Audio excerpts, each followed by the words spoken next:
Uh, I remember in the 1960s, I was in was in Elizabeth, New Jersey, which is about 15 miles from Manhattan, and there was a secondhand bookstore, and he kind of had like first editions of books by Cairo, who was known as Count Lewis Harmon. He had lived from 1866 to 1936. And he was a metaphysician. He wrote a lot of books on palmistry and numerology and astronumerology and so forth. And I became fascinated by these books.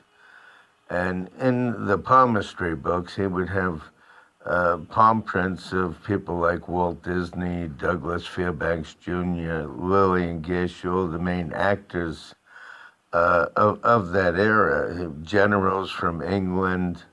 And he would literally sit down with these people and he would take palm prints with a roller and ink and place their hand on paper.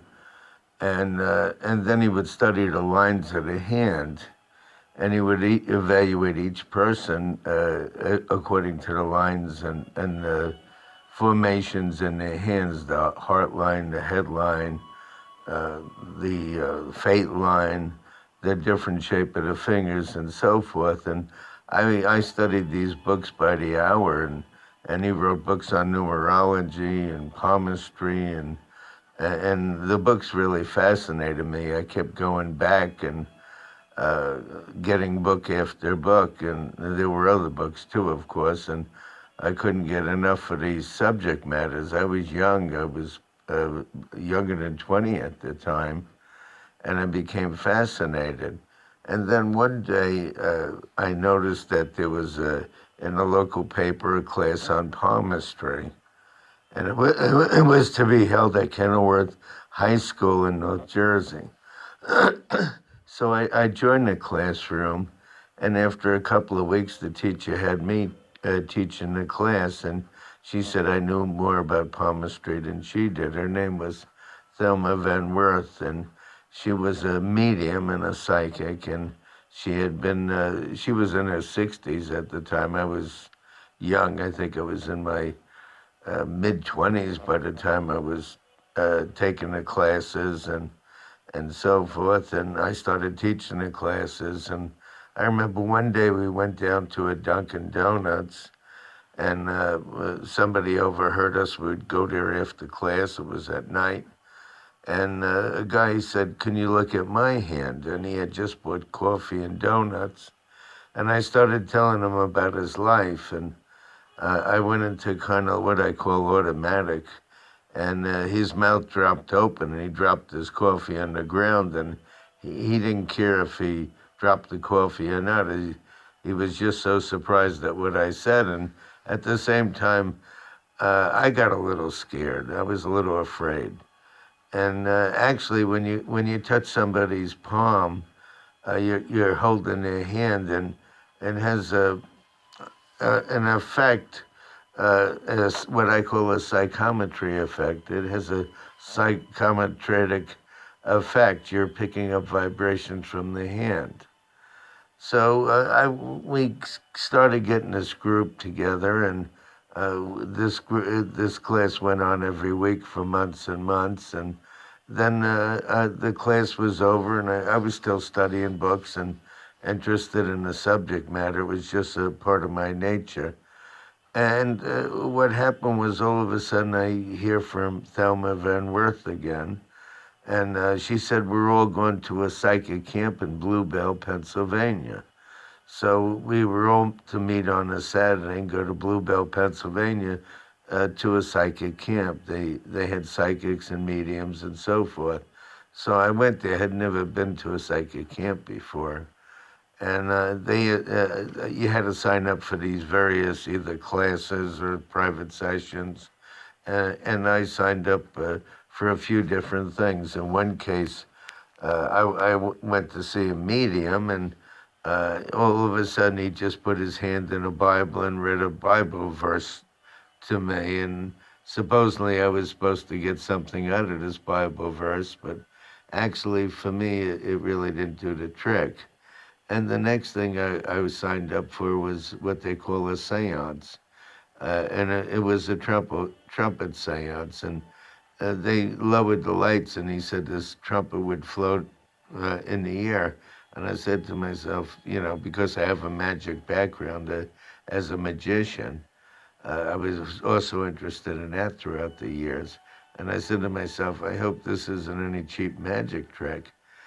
So he lowered the lights, and the trumpet began to float around the room, and that's they call physical mediumship. And I'd never encountered this before, but through the trumpet, some voices came through it, and it stopped at each person in the room and gave them some kind of message or news. In my case, the trumpet said, Toots, from when you were younger, is very proud of you that you're interested in the psychic and so forth and so on. And I didn't know the name Toots, so when I went home I spoke to my mother and I said, Did you ever hear the name Toots? And she said, Yeah, that was the lady who lived upstairs when we lived in Manhattan, and she died. Well, that really woken me to the fact about mediumship, and I found that very interesting. And then throughout a little time went by, and Thelma Van Worth got in touch with me, and she was starting to run psychic shows at Holiday Inns and Ramada Inns, and she said she wanted me to appear there because she said I was one of her gifted students. So I started doing Ramada Inns and Holiday Inns. I brought, at the time, a deck of Gypsy Witch divination cards, and I would read palms, and I was into handwriting analysis, so I had those three skills. And then at that time, I was running gas stations, and I was in the gas station business. It was a family business. And then a car had totaled my car out, and I broke my neck.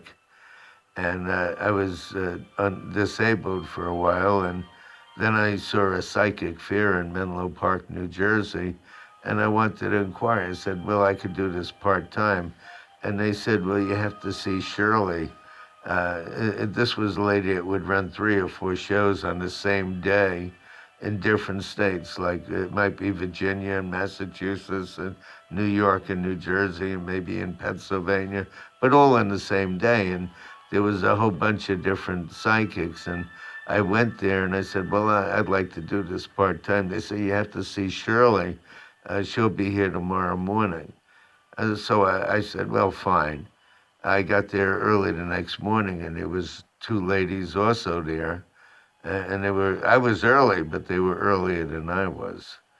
So we waited for Shirley to come, and she was a blonde-haired lady, short, fancily dressed, a lot of jewelry, and they she said that we had to give her a reading, tell her about her life. So the first lady, a tall lady, thin with a lot of beads around the neck and so forth, a typical, as I call them, Mama Lagooch.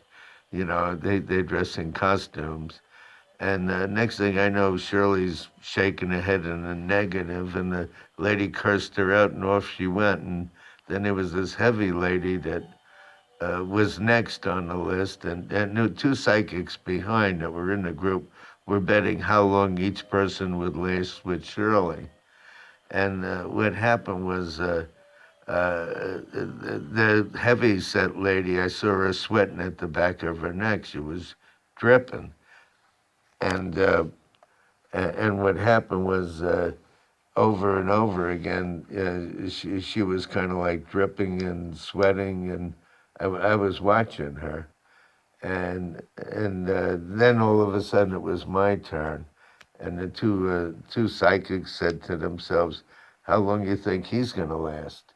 And they were betting I'd only last 5 minutes. So next thing you know, I was reading Shirley, I was doing the palms, and I was handwriting and so forth. And all of a sudden, this guy, Vinny, who was running the front table, initially said I had to see Shirley, said to us, well, he's been here a half hour already.